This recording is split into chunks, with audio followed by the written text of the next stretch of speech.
love watching your content. Essentially, I love watching the Appreciate coaching it. videos. I've been in Diamond for pretty much all of Overwatch 2, Mm-hmm. and kind of feel like I've plateaued on my growth. I got into Diamond in Season 4, which I know is kind of a trap, but I never left Diamond after that, Nice. other than Season 9. So, yeah, Nice. it's been Okay. hard to maintain as high as I got in Season 4, but last season I ended at Diamond 1, so I'm, getting Nice. slowly, Nice. very slowly improving, but I'm kind of Nice.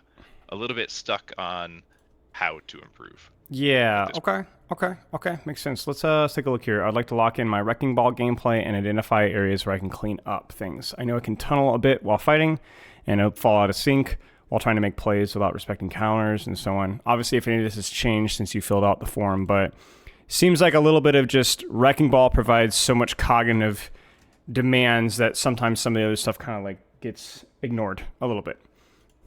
Yeah, yeah. I mean, I have a little bit of ADHD to begin with, and then Sure. with ball, there's just so much going on that paying attention to my team sometimes Yeah. gets lost in the sauce. Yeah. Yeah. Okay. Makes sense. Makes sense. Is that what we're gonna be looking at today? I assume then just wrecking ball. Yeah, Wrecking Ball.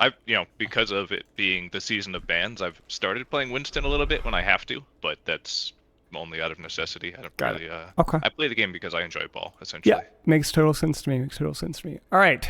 We've got a bunch of codes here. Right now, I play Yep. around 3 days per week, 2 to 3 hours per day, depending on what other games I'm playing.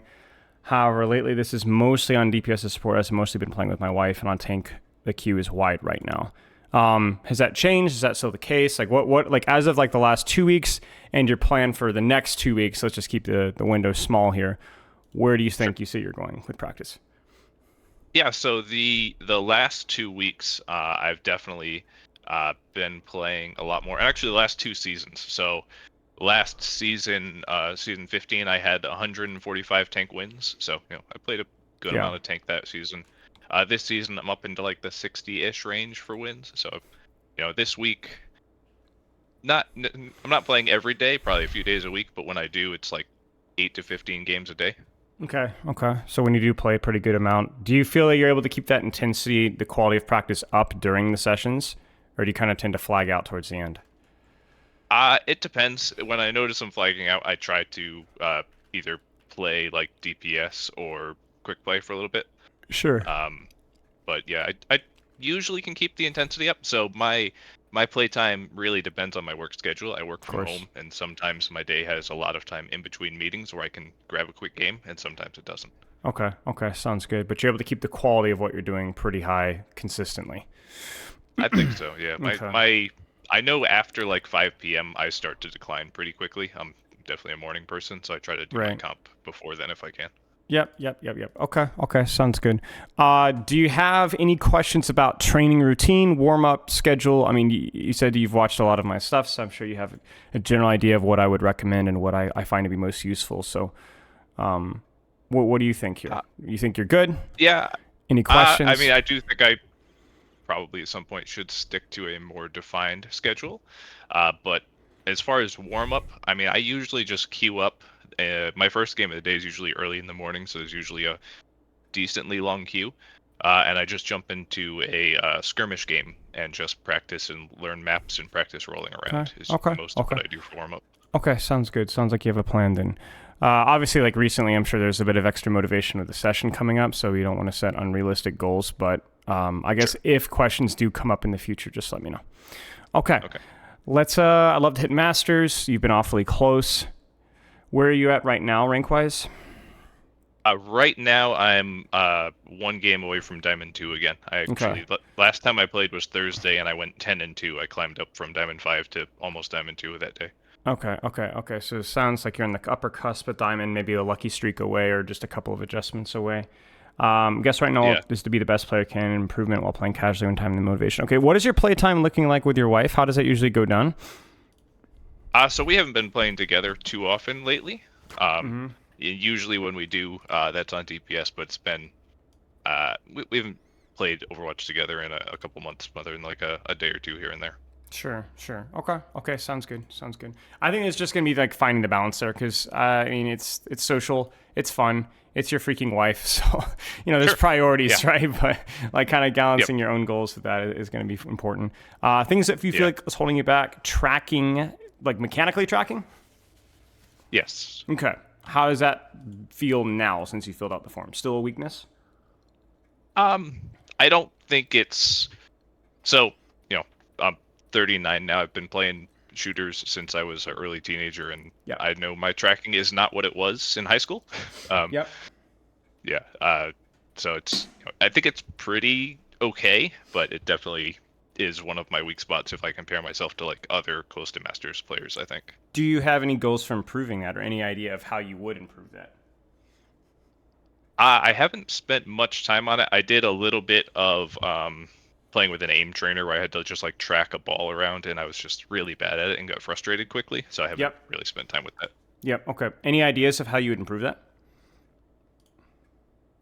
Other than just practice, I haven't sought to specifically practice that. Sure. I did get see a substantial increase when I lowered my sense. I play at 4,500 EDPI now. That's good. I Yep. was much higher than that at one point. Okay. Okay. Yeah.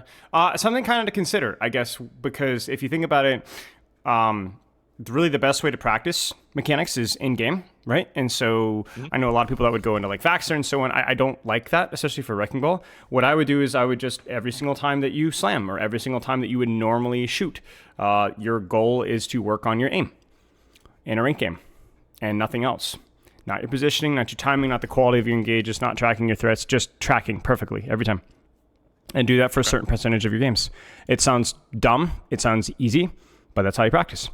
Yeah, I think like just with intentionally give it everything that you've got, and let some of the other stuff go a little bit, and do that for, like I said, maybe a game or two every single time that you play, without exception. That'd be my recommendation.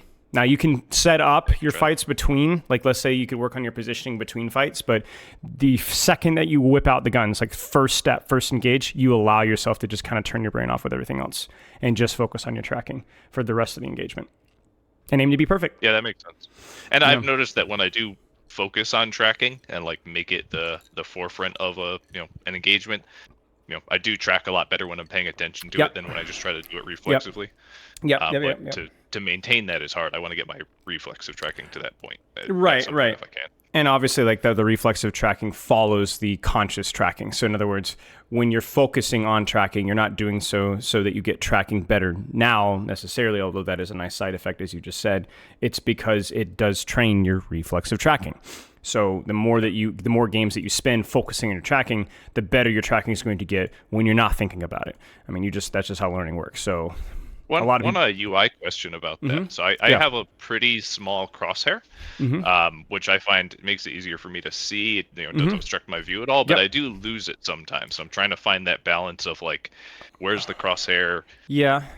Is it better to go bigger where I can see it better, but it blocks things, or? No, not necessarily. I mean, I would really just check, like, what's your eyesight quality? Is it good enough to be able to see the crosshair 99% of the time? If the answer is yes, then it's fine. I have a very small crosshair as well, especially for On and Zenyatta, like a tiny green dot, but it works for me. If that works for you, yeah, no problem. Yeah, so I have a little tiny green dot with a very thin black circle around it, so I don't lose it in light. Yep. Same. That's totally fine. Yeah. If you consistently lose it, then yeah, you should probably make tiny adjustments so that you lose it less often. But it doesn't mean that you need some big fat crosshair at all. Okay. Mentality, understanding, tracking, misreading situations. Elaborate on that one a little bit, please. So I think I have issues that kind of to go with not being good at paying attention to my team, thinking that my team is going to push and they don't, or thinking we're going to chase this guy and this the enemy tank goes into a small room on the side. I think my team's with me and I can push in. I do and I die. Right. That kind of stuff happens. That's classic. Yep, that's classic. Okay, so it's a weakness. You probably also know how to track to improve this, and so I'm assuming that's that. Just need to practice it more. Go next. Yeah, I think so. Okay. I think unlike the tracking, there's probably not any new insightful information. Only thing I might say here is just making sure that you are tracking your teammates' positioning pre-engagement, right? So when you have a little bit of brainwaves to do so. I think the only other thing that I would add on top of that, and this goes for Doomfist players as well, is because Ball is a much more in and out dive tank than, say, like a Winston. And by in and out, I mean rapid in and outs, right? Like you're kind of in and then quickly back. Just maybe practicing rechecking your teammates' engagement situation or positioning, or whether they're even in combat on before you go in a second time. So like, let's say you do a roll through, bait some CDs, shoot a little bit, disengage. Not just going back in again blindly, but then doing another quick half-second check and then going in fully, right? Yeah. So like that might be a good, so anytime that you practice tracking your teammates' awareness when that's the goal of that game, do it twice. Winston player only needs to do it once, you might have to do it twice. Yeah, and I know like I also have issues with like kill feed tracking. Like I notice the enemy deaths a lot more often than my team, so I'll think we're up, but really they've lost one, we've lost two, and I'm pushing like we have an advantage. That kind of stuff happens. That's a good detail too. Like that could be like a whole package of focus of like, where's my teammate, what's the kill feed, where's my teammates, what's the kill feed, over and over and over again, and that could be the entire goal of the session. So right now we have a tracking focus. It's probably going to be worth putting into tracking/positioning. Pre-fight positioning, that's one training block. The second training block would be checking teammates' positioning, kill feed. That's your second training block, and then we'll go from there. Obviously, we'll get into gameplay and give you some more than that. But, okay. Falling into instinct versus thinking through the circumstances. Now, I assume this is just more about, like, how do I engage this situation? Yeah, it definitely can be that, and it especially if I get to the point where, several soft counters, like against like a break cast hog on or something like that, and having to track that many cooldowns, and that can be a challenge. Okay, so there's like two ways of looking at this. One is from a positional standpoint. The second is from a cooldown standpoint. We'll focus on the first one. So I just got done scripting on a Freya guide yesterday. A lot of hours in Freya. And I had this realization about things that actually are very similar between Freya and Wrecking Ball, and that the positioning aspect of those two characters is probably the most complicated in the game because of the multitude of options. Like if you think about how can you engage as Wrecking Ball in any one situation, you're probably going to come up with like half a dozen answers, and 3 or 4 of those are going to be halfway decent, and 1 or 2 of those are going to be really good, right? It's just so much more complicated than other characters, right? You look at a casting angle, how many good casting angles are there at any one time? Maybe 2.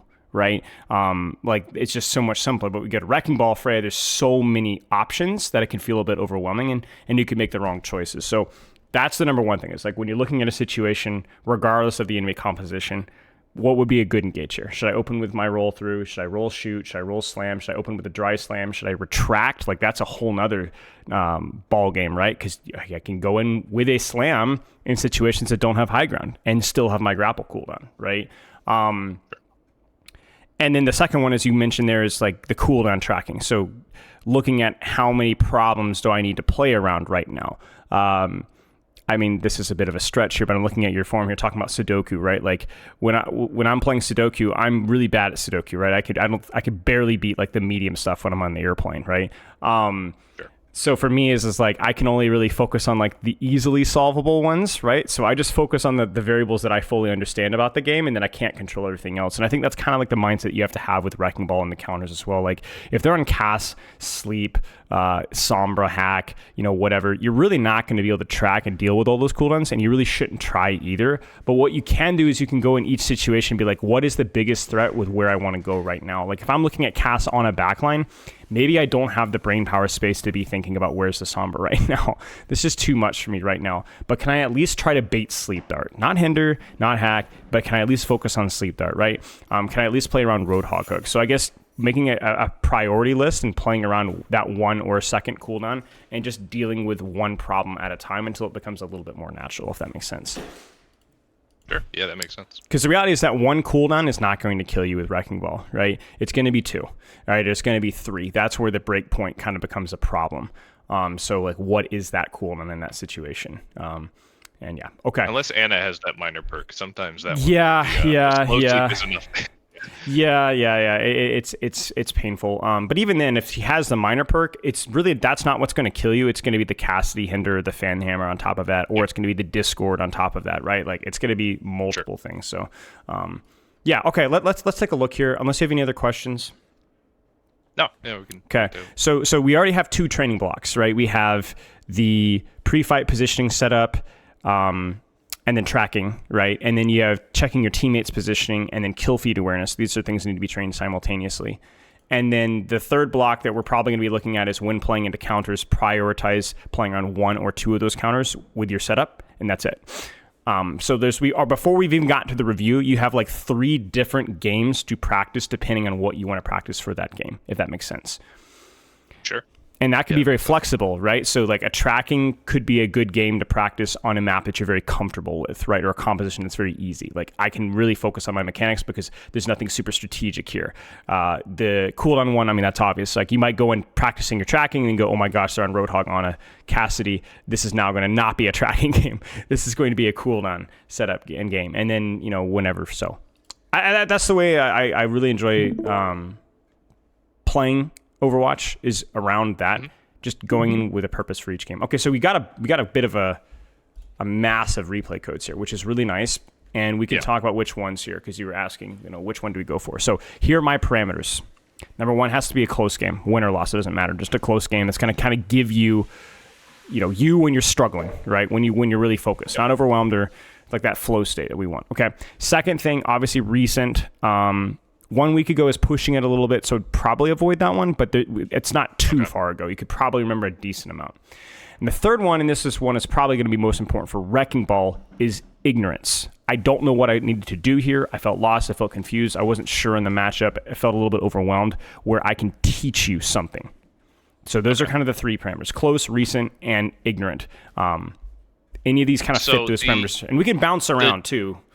Yeah, the Junkertown code specifically at the end. So yeah, perfect. Let's start with that. I think I did a pretty good job on defense, and then offense, I did a good job on the first 2 points, and then I got hard stuck. Yeah, that's just perfect. And this is also going to be a good sample size. Not sample size, sorry. This is going to be a good demonstration of how you should be VOD reviewing yourself, because you don't have to VOD review the entire game. You can go to a point where you... Yeah, go ahead. Yeah, I saw a video where you talked about the keybinds for VOD reviews, and I set mine up. But how do you switch back to free cam quickly? Like if you're on right click. Looking at myself and right click. Okay. Right click, yeah, right there. Oh, so, okay. Yeah, I'm actually not sure where. Let me just make doubly sure. So that would be spectate. Where is it? Spectate target under reticle is what you have for. Yeah, but it shouldn't be that. Yeah, it should be. Is it replay? That's a really good question because I've it's right click, but I'm like, wait, why is it right click? I don't know. Yeah, let me. Hang on a second, maybe. Okay. No, it wouldn't be any of these. Let me double check here. Sorry for the delay because it's actually kind of important. Oh, it's okay. Camera movement, move slash, move do, modify POV, FOV. Sorry, sign to log on.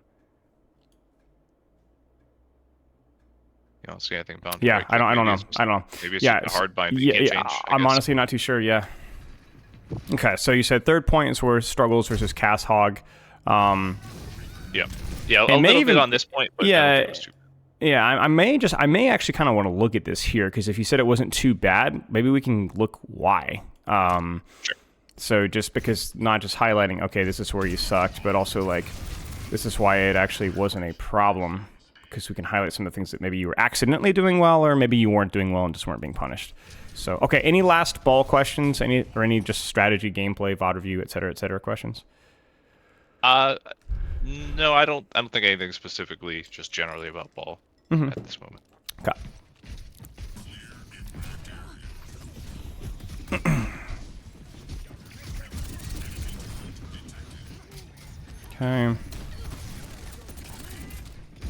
And Cass is dead, which is awfully helpful. You found isolation on Zen, who's split from Roadhog, so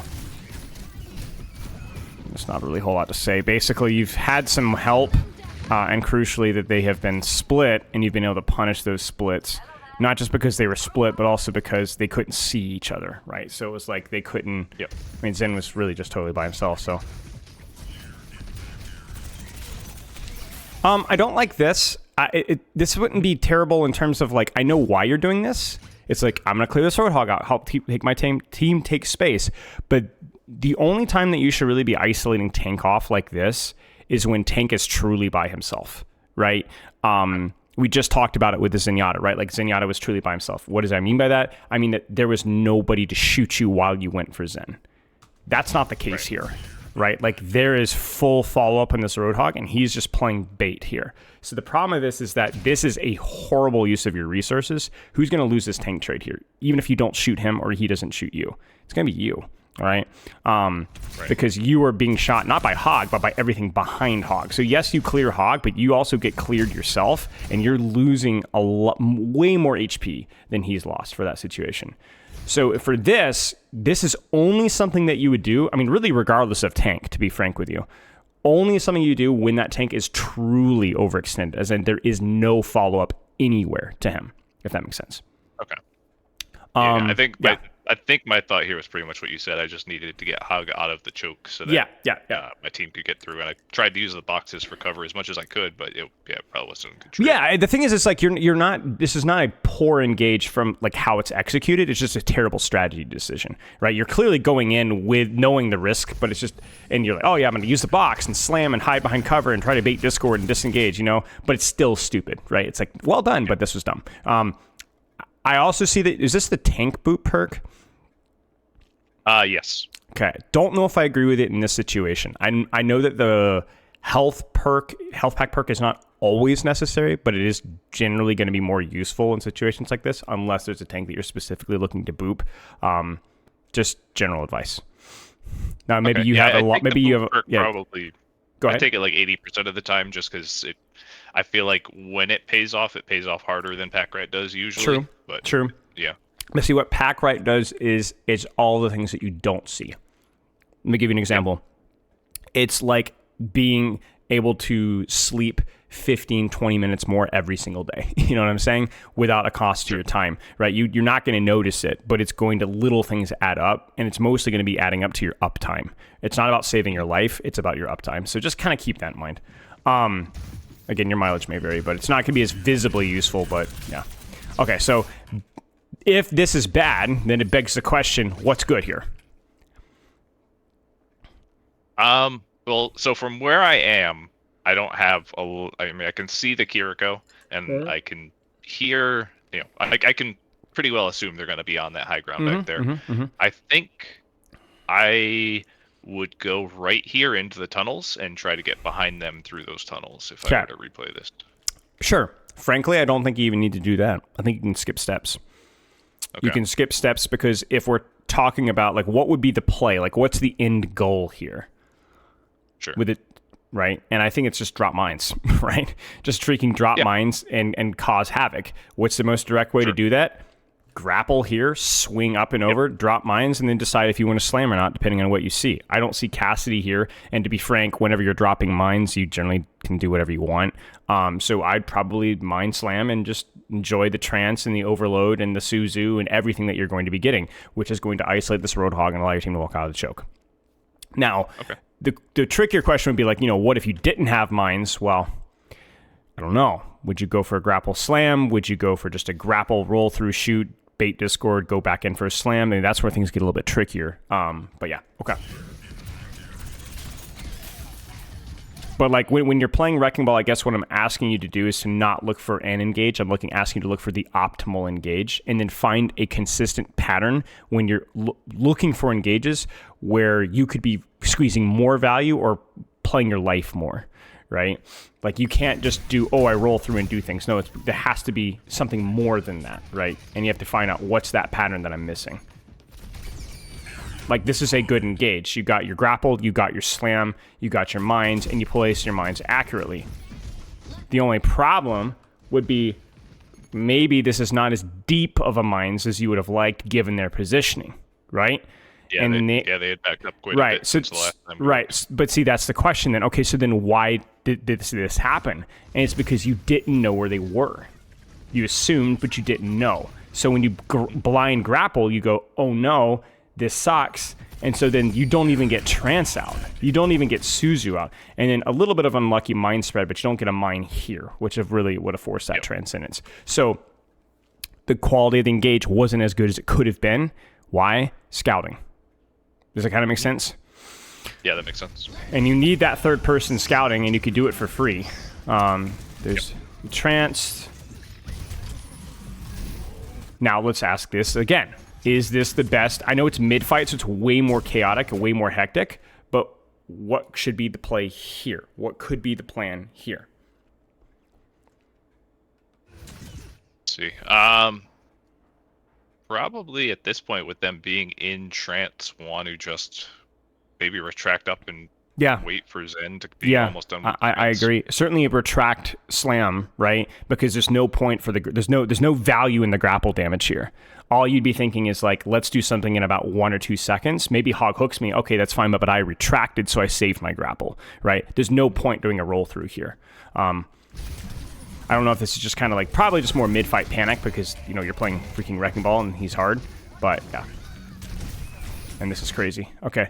Let's keep going here. Grapple up. Again, this begs the question, was this optimal? I missed the slam pretty hard on the Zen there. Yeah, I was wrapping around and then I couldn't quite make it to the cast, so I switched to Zen. So but I was pretty far off date. So you're definitely diagnosing the problem here. But what caused the problem? Why is this engaged so poor? To be honest, from both a value and a risk standpoint. A lack of scouting, probably. It's lack of scouting again, right? It's the same thing. Yeah. Right. So if you had the power of hindsight here, and obviously you're gonna have 15, 20 seconds to think this through. You don't have that long in an actual game, but like let's just say that you did.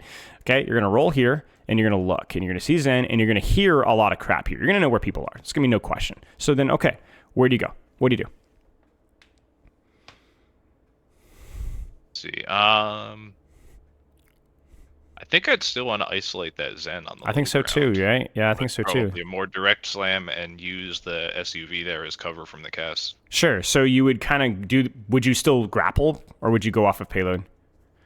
Off of payload, probably. Okay, off of payload. So grapple would be faster, but you save the grapple. So you're gonna walk up the payload, shoot, slam, and then quickly duck behind here, and then from here you would read what happens based off of what you see.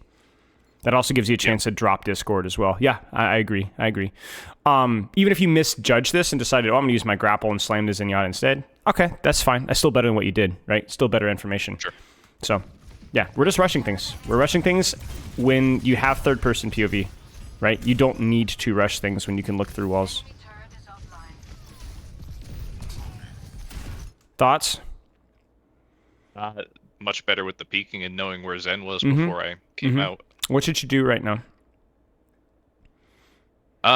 Cass just died. Zen's I can't see his health bar through the tracker thing there, but it's like pretty low. Fairly low, yeah. I think he's killable. Not necessarily killable, but just me with the Kiri right there. Well, this is the big question, right? Like you've taken off Discord, which is really nice, but do you have adaptive shields? Do you have the resources to be able to finish this kill off? No, especially not with the Roadhog there. Probably need to just either duck back if so that the Roadhog can't hook me after I slam the Zen, or roll through and hope probably roll through. The hook. Yeah. I'm thinking probably slam and then just roll away immediately. Slam, roll away immediately. Like right now, don't even pull out your guns. Yeah. Right there, and that's why, right? So you get saved by beat, but definitely not worth it to keep shooting there because he's not going to die and you will without beat. So yeah, it was a good beat. Okay, you have enough scouting here. Grapple, slam, shoot. Now what?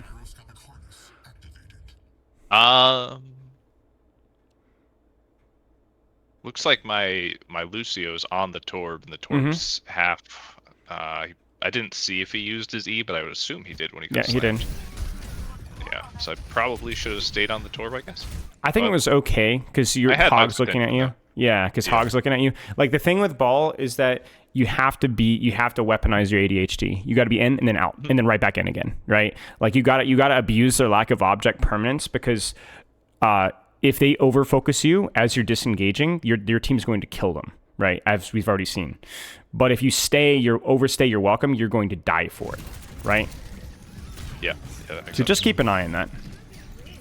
Because your team, frankly, has not, I wouldn't say carried you. That's too broad of a statement. But I think it's been good that we started earlier here because it's showcasing some issues. So it's not just, oh, your engages need to be better here. It's we need, because that's not helpful next time you play Wrecking Ball, right? Sure. What we're seeing is better. that, right, so third person scouting needs to be utilized more. Better information. Okay, that's the number one thing. Number two, I think you're overstaying your welcome given the lethality of your engage. So it is okay to stay on the Zen if he's not being Kiri pocketed. Because you're like, yeah, the Hawk's probably going to freaking kill me, but I'm going to get my one, right? Okay, that's all right. I'm all right with that, right? So you need to judge whether you're staying based off of whether you're going to secure a kill or you're just playing for attention. Okay. You see what I'm saying? So that's a factor that you have to go in. And that's honestly regardless of whether they have CC or not. Like, they don't need CC. They might just have freaking damage, and that's all they need, right? So that's kind of what we're looking for, the two things, because that's something that you can kind of replicate and practice in games. Like, I'm going to practice gauging the lethality of my engage and about whether I should stay or not, and or before the fight starts, I'm going to peek, as stupid as that sounds, and not make any assumptions about where people are or what they're doing. Like right now, you're staying on a Torb, overloaded. But you know what? Right. You should, because he's not being pocketed. Yeah, he's right? not being pocketed. He's Tracer's isolated. fallen. Tracer's with you, right? So this guy probably dies. And he does. It cost you everything, and okay, maybe this is a little bit of an unfortunate release of the grapple you might die for. Okay, no, that was silly. But you know what? That's a good read, right? You made the correct read there. That's what we're looking for right there. It's not disengage more. Sometimes it's staying in more, but it's okay. Roll back in without shields there. Yeah. Playing on your. I mean, even without shields, right? So this is even without shields. Don't tell me that this is the way that you engage versus a Cassidy Brigitte. Yeah, right. Not right. So let's say you're full HP. You daff with shields. Okay, now how do you engage this? Would probably want to go up over the spinner, I would think. Probably, yeah. I know Roadhog's there, but I think it's worth the risk. Or around through the lower tunnel at least, just not the way they're looking. Yeah. Even here, right? Just like go through here, loop them from behind. I mean, if you have mobility, you must use the mobility, because if you don't use the mobility, you are the worst tank in the game. So, sure. Okay, let's keep going here. Vision. You decide. I think you were thinking mines, and now you're not sure because you see the kill feed. I'm not sure either, to be honest with you. But let's say that you were to engage this. Well, let's just see what you do. Thoughts? I should have left as soon as I saw Kiri. Yes. But I think the engage was good until I stayed. I agree. It was a good slam. No grapple. Forces the overload. Forces Suzu. Just disengage right now. And you do. It's not perfectly timed, but it's all right. You decide to go back in because you see your Kiriko initiate and you roll through. What do you think? I know they don't have the E or the Suzu, so I don't think it was bad to roll in, but maybe stayed longer than I should have. The problem is you're only focusing on their resources, not yours. Yeah, that's true. My team probably hasn't wrapped that corner yet. Your team hasn't wrapped the corner, and your Tracer's still in spawn, I believe. Or your Ashe or somebody's still in spawn. Yeah, so it's like, so your Tracer's on Ashe, rather. Okay, so yes, your Tracer is in spawn. Yep. So, yeah, this is just, it's a good start, and you got what you wanted. So right now, it's like you don't have resources right now. So unless somebody is 1 HP and they're not, just set up next engage. Okay. Set up your next engage. Take your the thing I'm always saying with ball players, right? If you've seen my sessions, right? Take your downtime for uptime, right? In other words, there's nothing really that you can do right now, so improve the quality of your next uptime. Because you've got mines, for crying out loud, right? Like, what could you be doing with your downtime right now? Yeah, if I retract up and come behind them in mines, it's probably much. And the funny thing is you actually could just do the exact same thing that you're doing in terms of going in, but go in from here with mines, right? That would be, it's a little aggressive, sure, it's a bit of a 3v1, but actually there's a lot of logic behind it, and I think you might actually get a kill here. And then I'd be moving towards my team instead of correct. Coming in from an angle, forcing a split, right, all that juicy stuff. So, okay. Same problem, right? Zero scouting. No information about where people are. So I know why you do this, because we're up one, let's go now. But with the power of hindsight here, where would you drop mines? What would you do? Would you even drop mines? So let's No, just put you up I don't top. think they're really set up for mine. Like, I've had those mines for a while, and this is not one of the better chances to use them. Right. Uh, Right. you know, Torb's hidden, they're all split. The only Yeah. one really in the mines is Hog. Yeah. Yeah. I think what would you do here with the information that you have? So you're here, you see Brig, you see Hog, you see Torb, you see Cass. What do you do?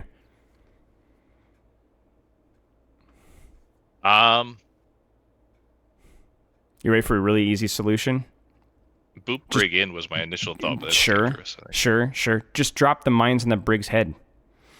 You Yeah. could use mines, but don't do mines like, hey, put it here, kill her with rally, right? Yeah, that's like, so it's not even the mines itself. It's the fact that you didn't really know where to place mines, and so you end up letting this. I think this Brig should live somehow, right? Okay, there goes my argument, but you get what I'm saying, right? So like that, the fact that happens is a little bit lucky, right? But regardless, like you need information. Heck, even just the fact that you didn't get your slam off of the mines because you didn't know Hog was there, right? So.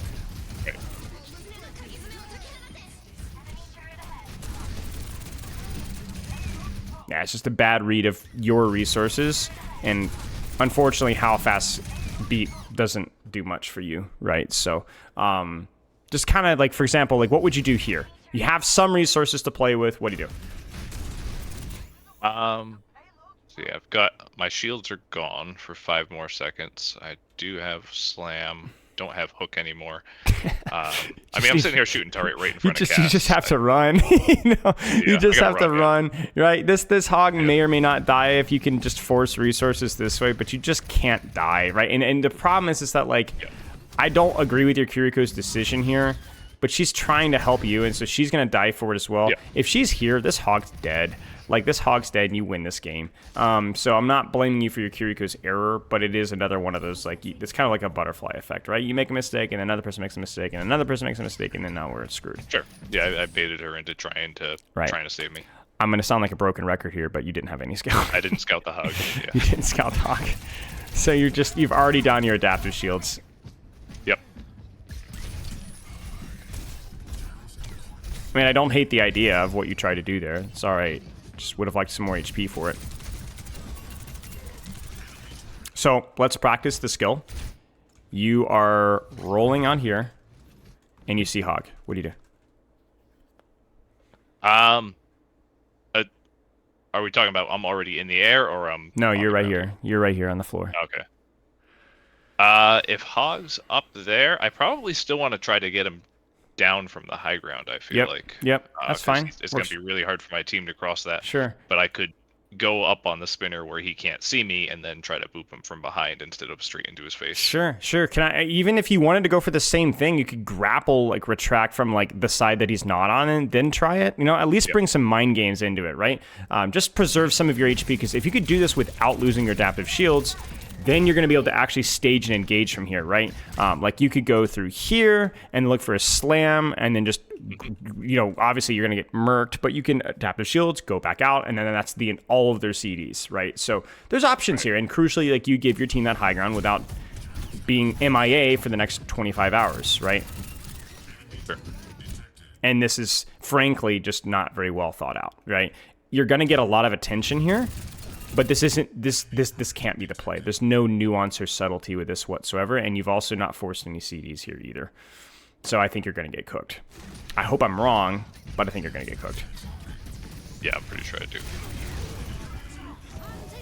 I mean, to be honest with you, it could have been a whole lot worse. So let's practice it. No subtlety, no coming in from an angle, very direct. Obviously, you did clear the Roadhog out, which is why you followed up with this, but what would have been the more logical next step? And keep in mind, there are more than one answers here.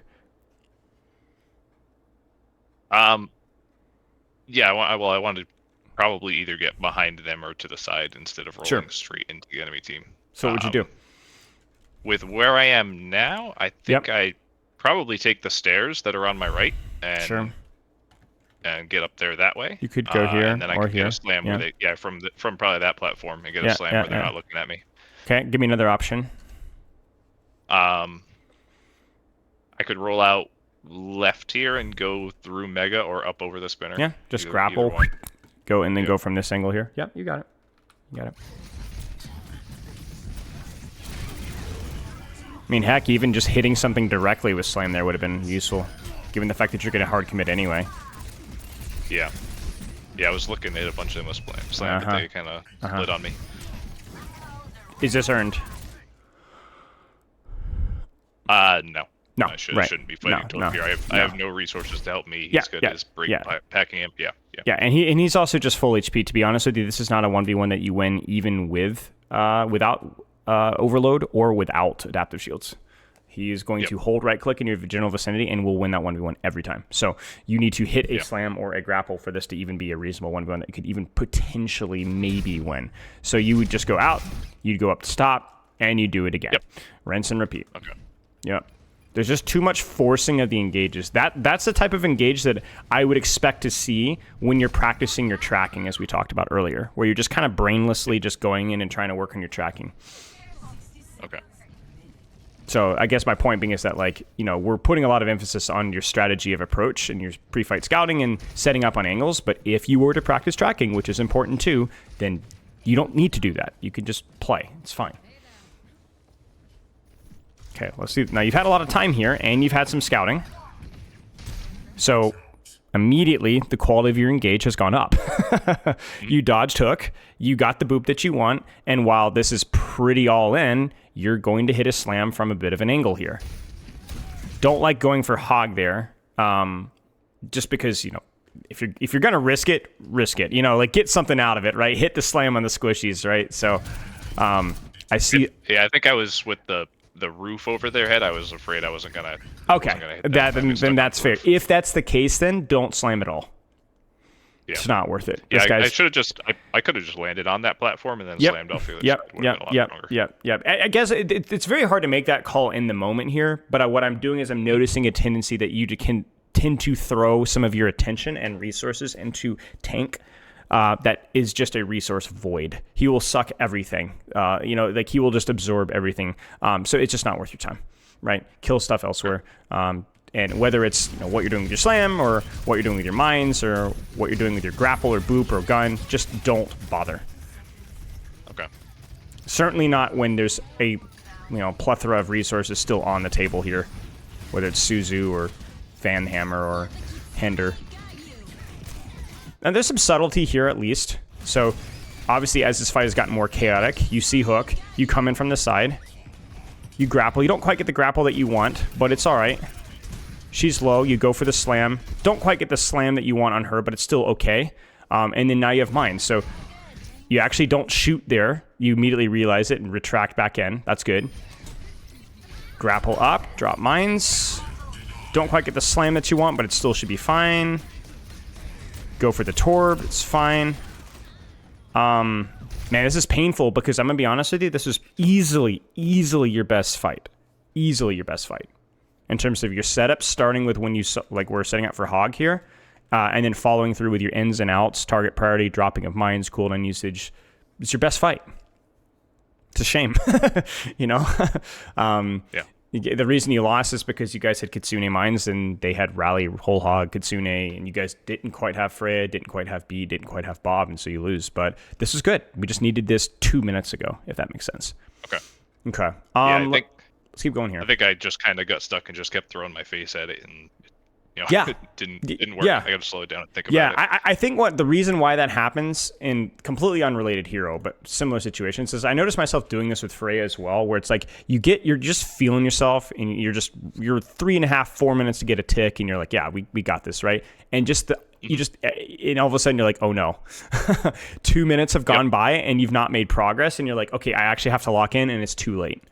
It's too late. Yep. Like, it was tough. This game, like, we almost full held them on first, and, like, we'd been winning most of the team fights this whole game. So I was probably a little bit overconfident and not thinking. Yeah. Absolutely. Okay. Let's keep going here. So we've already talked about a couple of training blocks, right? The fourth training block, which we'd add, which is going to be maybe one of the most important ones, is going to be about pre-fight scouting, and then not forcing engagements with your gun when you don't have the resources or the realistic, like, your inability to finish kills. I'm not lethal here. I need to get out and set up again. Okay. So there's 3 aspects of your engagements that were bad. Honestly, 4 if I'm being a little bit picky here with the tank focus. But the 3 main ones were overstaying your welcome when you're no longer going to get a kill. Number 2, not pre-fight scouting was poor. That may have been it, actually. Oh, no. Number 3, you're not always setting up, partly because you're in a rush, but you're not always setting up on good angles of your engage. You can tend to be a little bit direct, at least from the few fights that we've seen. Okay. Does that make sense? Yeah. Yeah, that makes sense. All right, let's keep going here. Which code do you want to look at here? Maybe let's look at the Li Jiang, because that's one where I felt like I played well. Sure. But is this counters? No counters? I guess we can see here. See cast, but Ana. Cast Ana. So yeah, okay. That's decent counters.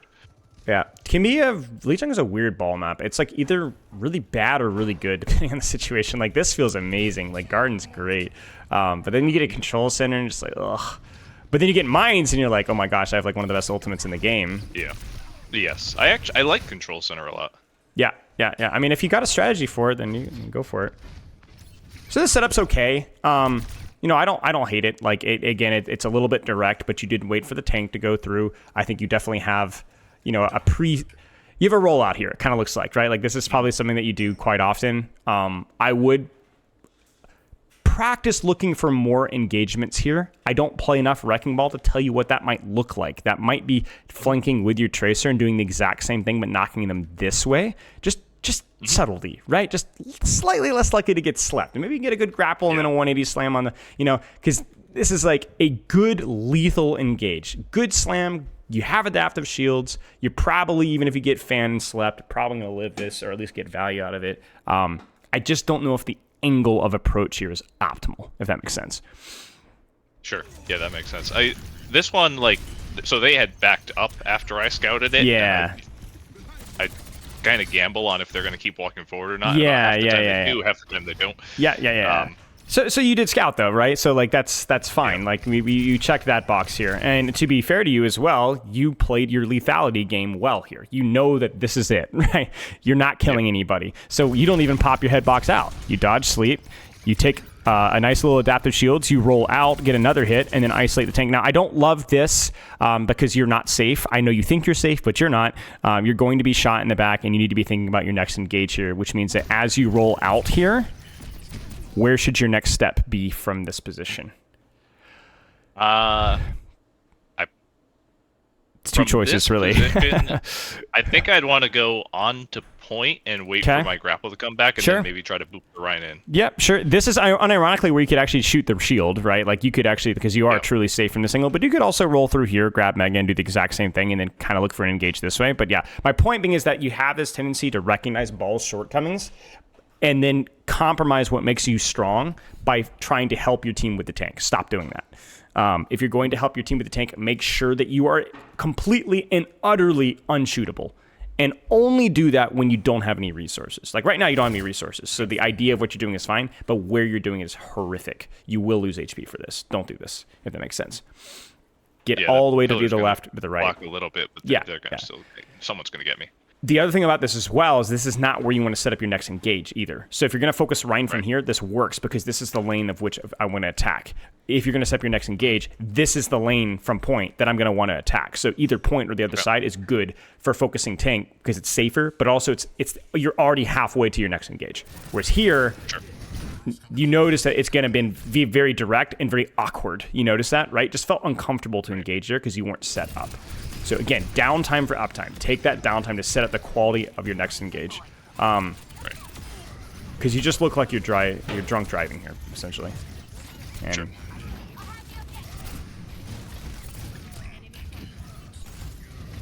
it's just like fine, you know. Sure, there's nothing else really to do here, so.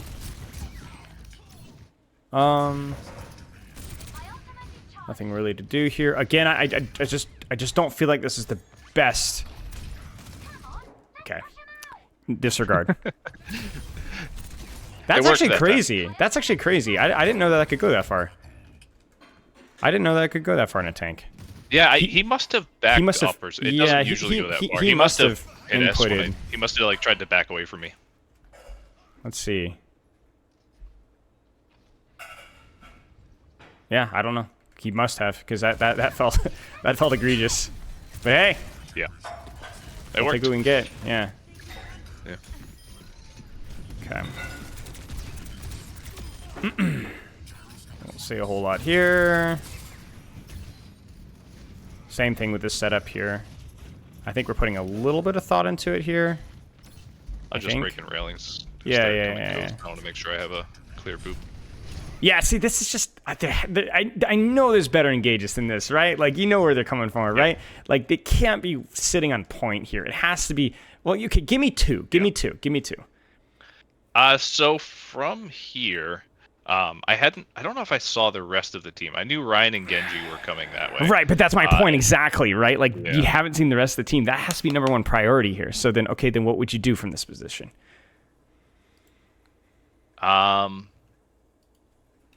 So one of my go-tos on this would be to roll along the side on the right there and roll through.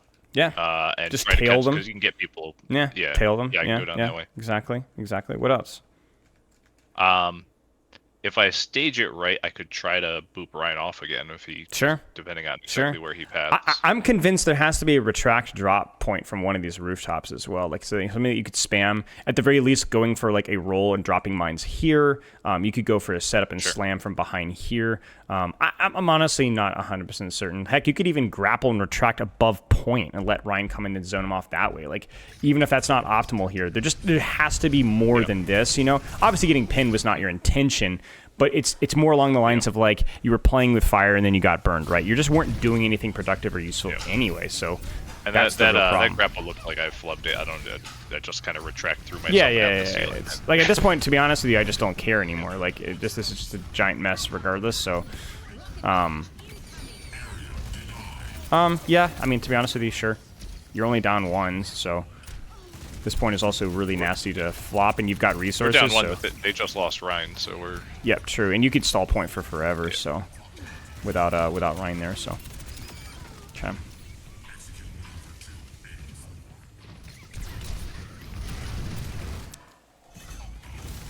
Bit of a dangerous slam.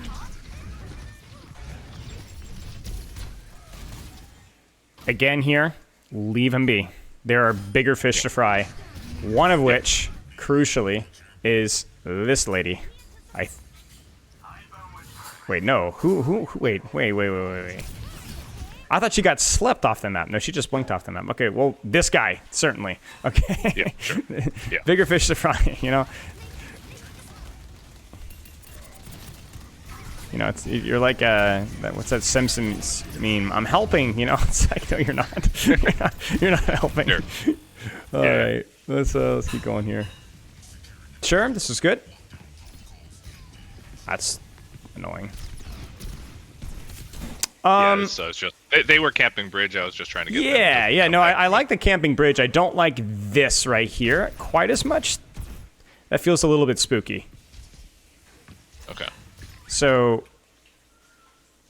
you know, what I might do is, again, I'm angle build, right? Like, I'm going to do that and go it from this angle here just because their crosshairs are already aimed this way. And so, I mean, you can see it, right? Like, this is... And I got away with it, but if I got slept or hindered, I was dead. Yeah, you're dead, right? So, but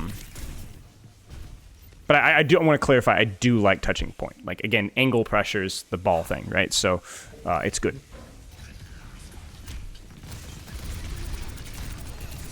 Doesn't feel worth, right? Mostly because if you're going to grapple and shoot somebody, it needs to be a very fragile somebody. Otherwise, you should be slamming, right? Because there just isn't enough reward for the risk here. So let's put you in your shoes again and tell me what's the play with the information that you have, which first off would have been nice, but what do you think? Yeah, based on their Ryan is out of the fight. My team is... My Farah is starting a stage to come in from the right side. So if I went in, if I maybe boop in Ana and get my Farah to hopefully follow up with me. Yeah. I think a grapple slam here would be unbelievably risky, but I do think that there's a probably good chance of a reward here, right? Like it's probably worth going for. You could shoot, distract a little bit. You could maybe just roll around and then roll out and not slam just to kind of create some chaos while you're waiting for your tracer.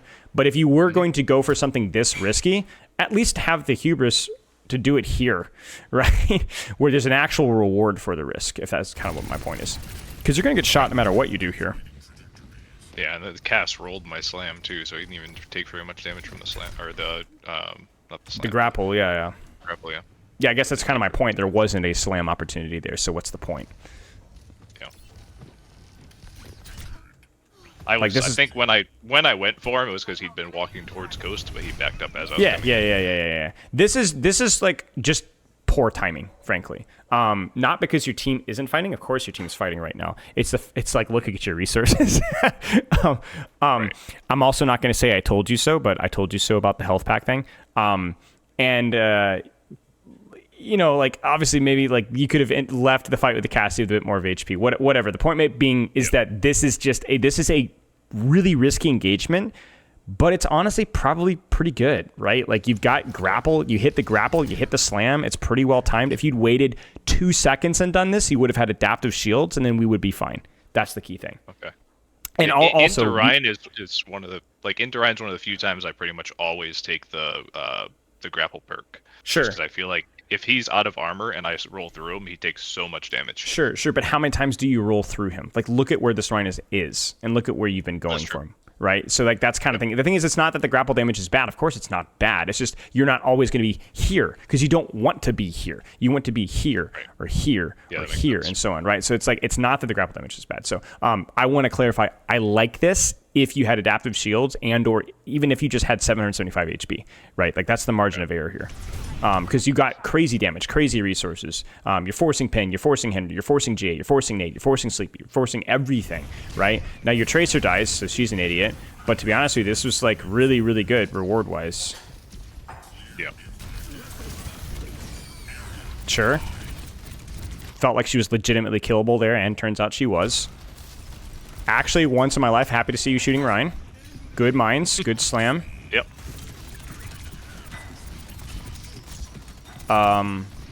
Yeah, I mean, yeah, this is worth. I see the vision. I mean, it's like it's sucky here because your team got smoked, and you forced a bad nano, as in like she had to nano you, but you didn't really get as much out of it as you would have liked. But yeah, right. it just details there, right? Details. Okay. Sure.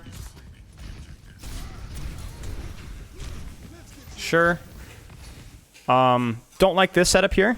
But I think, like, let's kind of clarify, like, what you did here, which is pretty nice to see. So, looking at the red circles, the shift, Cassidy, Genji, Ana, Mercy, Ryan gives up choke, goes toward bridge. He even pins, which I don't agree with. But, and then from here, what should be the next step?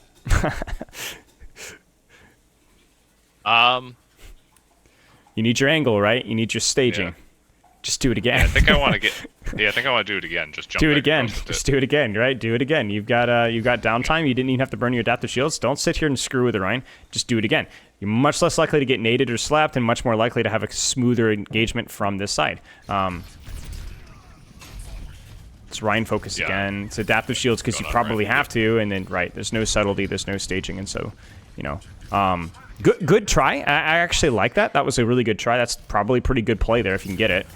So, like if you retract just a teeny bit sooner there and then let go, that's a nice little juicy bit of damage there. So, yeah, I mean, again, the fight ends reasonably enough. Like you're trying to do the right things, but just the staging really screws up the quality of your engage. And I guess I don't like just criticizing, right? I want to know why. If you can remember this, if I'm looking back, this was 3 days ago. Do you remember your thought process from this specific point here? Do you know why you did this? Do you know why you didn't go on the left flank? So here, I had just rolled through left, so I figured they were all looking left, which it looks like they were. But what I did with that wasn't valuable. Sure. I figured the way I just came from, they were all looking at, and if I just jump across there, probably get shot. Sure. But there was a lot more cover there, and a lot more ability to set up. Yeah. So keep in mind that's actually a really good point here. When I'm talking about coming from an angle, even if it is somewhat predictable, the reason why you're doing that is to create space for your team. If you don't do that, you don't create as much space. Remember we showed how egregiously the red circles moved because you came from an angle? Imagine how much harder it is going to be for your BAP is not going to clear this choke because Right. they're not Yeah. really moving or being forced to move. You understand? Right. I turn their attention back to my map right. instead of keeping it. Right. In addition to that, while this might be a predictable angle coming from the left side, it is the angle that allows you cleaner access to the targets and positions that you want. You don't want this guy. We talked about that in the previous round, at least not right now. And yet that's where you're going for over and over and over again. I mean, to be honest with you, even Cassidy, I'm not saying that he's a tank, but he's not my first choice when it comes to targets, right? If I can go for Ana, yeah, I'm going to get slept, but I'm not going to get hindered. And Cassidy can't fan the hammer on me, and Ryan can't pin me, and so on and so on and so on. So my point being is that even from a target priority standpoint, like you're forcing yourself into poor situations. Let's watch one more fight in the next round if you got time for it. Yeah, I've got time. Okay, let's keep going here. Okay, any questions here so far? No, I think I understand the feedback so far. Okay. Like I said, I think the biggest thing is going to be like to compartmentalize these into training segments and how you'd go into game and practice them. So we'll kind of catalog that at the end here. Yeah. So this is definitely, I think, probably a set rollout for you, I assume. Yeah, this is okay. So, at least going there and scouting is sure for me. Sure. Don't hate it. It is going to be one of those rare angles that you could probably get. I mean, you can slam off here, I believe. Yeah. Yep. So probably one of the rare rollouts that you're going to be able to do on this map from First Fight. So it's, not going to sugarcoat it. It's really freaking risky. But I don't hate it if you get that 180 slam here. And you're definitely going to need to... You're definitely obviously going to need to adapt the shield back. Yeah, it's really easy to criticize this because of the result, but I think it was a good hinder. Unfortunately, she gets knocked into mini as well, which kind of takes some of the edge off of the engagement as well. And also, you maybe misread the lethality here, but Mercy's half HP. I get it. I would say this is probably where you made your first mistake right here. But I don't think this is as egregious as some of the stuff we saw in Junkertown, right? Where clearly the target wasn't going to die and you kept shooting. You have 1,000 HP and she's half, right? I get it. I just think with the power of hindsight, you need to understand how incredibly risky this type of engagement is. Just leave. Yeah, and this is one of those where I think I need to be more aware of my team. Because when I see Mercy get to half, my normal thought process is even if I can't kill her, if I contribute damage, someone probably will. But no one was in position to do so. Right, but to be honest with you, that emphasizes the fact you should leave sooner anyway, right? So nobody's in position to do so, so she's very unlikely to die, right? Like regardless of what you do. But this is still, I still say like this is a high risk, high reward engage, but I don't think it's bad. It's just you've done your job, get out. You force an unbelievable amount of CDs. You're going to force a big response. You're going to create a lot of space. So then leave and go back in again. That's it. Sure. Okay. Yeah. And you can use that really cool perk, which never mind. Okay, let's see here. Now, knowing you're going to try to be a team player. Okay, actually, I don't know. I saw the vision there. He was freaking low. Holy cow. That's unfortunate. Okay, let's see here.